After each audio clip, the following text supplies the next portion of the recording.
हमें यहाँ पर 3 आइसक्रीम के कोन दिए हुए हैं और हमें इन्हें सबसे लंबे से सबसे छोटे के क्रम में, सबसे लंबे से सबसे छोटे के ऑर्डर में लगाना है।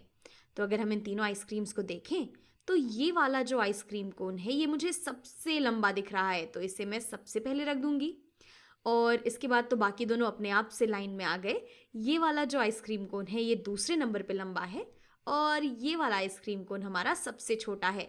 तो हमने सबसे लंबे से छोटे के लाइन में इन्हें लगा लिया है। इसकी जांच करते हैं, आगे बढ़ते हैं। रेखाओं को सबसे लंबे से सबसे छोटे के क्रम में लगाएं।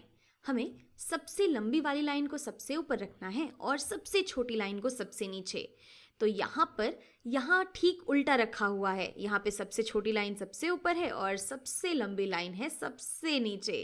तो अगर हम इन दोनों लाइंस की अदला बदली कर दें तो ये आ गई मेरी सबसे लंबी लाइन सबसे ऊपर।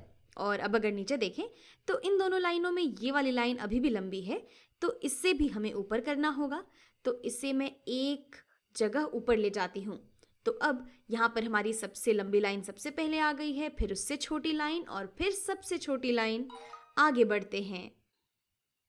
इन चूज़ों को हमें छोटे से बड़े के क्रम में लगाना है।